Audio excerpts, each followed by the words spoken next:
So, how does a whole country get back on its feet after a massive global shock? Well, Nepal is trying to answer that exact question with its brand new 16th National Plan. It's this incredibly ambitious blueprint that's designed to completely transform its economy and society. So, let's dive in and break down exactly how they're planning to pull it off. Okay, but to really get what this new plan is all about, you've got to understand what came right before it. See, the last 5-year plan, it got absolutely hammered by the global pandemic. The official review itself says the damage was, and I'm quoting here, irreparable. It basically threw years of progress right off the rails and just fundamentally changed the country's whole economic picture. So you've got this huge problem, right? What's the comeback plan? Well, for Nepal, the answer is this: the 16th National Plan. And this isn't just about patching things up. It's a full-on strategy to build a future that's way more resilient and hopefully a lot more prosperous. All right, so let's get into the nitty-gritty of this thing. The 16th Plan is basically the country's roadmap for a really critical 5-year window, running from 2024 all the way through 2029. And the whole point is to set the nation on a completely new path.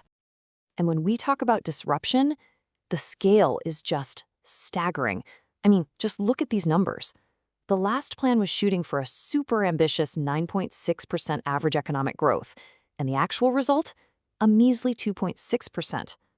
That gap isn't just a number on a spreadsheet, it has a massive human cost. We're talking about an estimated 1.2 million people falling back into poverty. That's the hole this new plan has to dig them out of. So, what's the big idea, the core philosophy behind this comeback? Well, the whole plan is built on this really powerful 3-part vision: good governance, social justice, and prosperity. And what that tells you right away is that they believe how a country grows is just as important as the growth itself. And the way they see it, it's all connected, kind of like a chain. The idea is that good governance, that's the essential tool, the foundation you need to build social justice.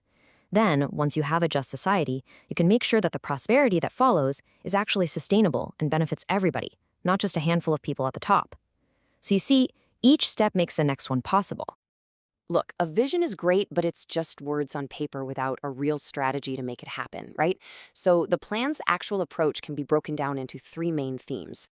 First on the list, rebooting the economy. This is all about getting back to basics and strengthening the economic engine.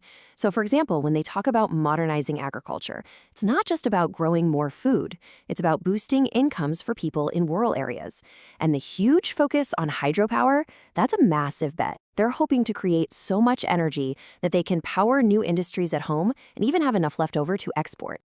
Okay, theme number 2 is all about investing in people, the human side of this whole equation. And they're tackling this from 2 angles. First, creating better, higher quality jobs at home, but they're also realistic. Foreign employment is a huge part of Nepal's economy, so they're also focused on making it safer and more rewarding for those who go abroad. And all of this is backed up by expanding the social safety net and revamping the education system to build a more skilled workforce for the future. And finally, let's be real. None of this other stuff works without building a stronger foundation.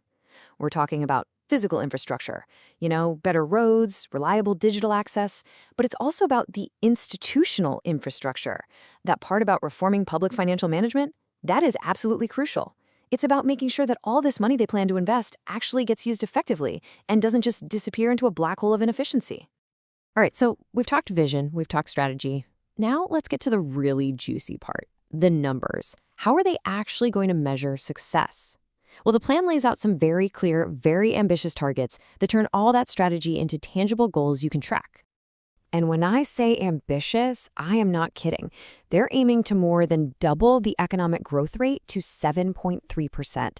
They want to slash the poverty rate, taking it all the way down to 12%. And get this, they want to cut the unemployment rate by more than half. Maybe the number that'll mean the most to everyday people, though, is the goal to boost the average income from about $1,450 to over $2,300. That's a huge jump in just 5 years. If there's one single target that just screams ambition, it's this one right here. The plan is to quadruple the country's electricity generation. We're talking going from just under 3,000 megawatts to almost 12,000. This is mostly going to come from hydropower, and they see it as the absolute engine that will power industrial growth and create a massive new export for the country. Okay, so the big question, where is all the money for this going to come from? And this is so critical. The government itself will foot the bill for about 30% of the plan. But look at this. The vast majority, we're talking over 2/3 of the total investment, is expected to come from the private sector. That tells you everything you need to know. The success of this whole plan really hinges on their ability to create a business-friendly environment that attracts a ton of investment, both from inside Nepal and from overseas. It's also really important to remember that this 5-year plan isn't just a standalone thing.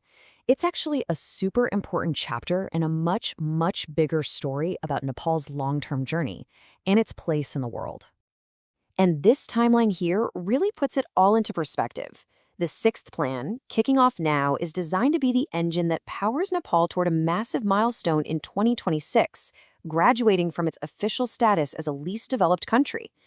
And everything they do in these 5 years is really just laying the foundation for an even grander, long-term national vision that stretches all the way to the year 2100. So what does that even mean, LDC graduation? Well, on one hand, it's a huge badge of honor. It's the UN basically saying, hey, you've made major progress in your economic and social development. But it's also kind of a double-edged sword. Once you graduate, you lose access to certain special trade deals and aid packages. And that's exactly why the economic heavy lifting in this 16th plan is so urgent. It's all about getting Nepal ready to stand on its own 2 feet on the global stage. So, if you take away one thing, let it be this. The 16th plan is way more than just a recovery plan to get over the pandemic. It's a very deliberate, calculated attempt to completely reset the country's path, all with the goal of building a more dynamic, self-reliant, and prosperous Nepal for decades to come. So, the vision is clear. The targets are set. The blueprint is, without a doubt, ambitious. You might even say audacious. But the ultimate question, of course, is all about execution. Can this grand plan on paper actually translate into a truly prosperous reality for the people of Nepal? Well, that's the big question, and only time will tell.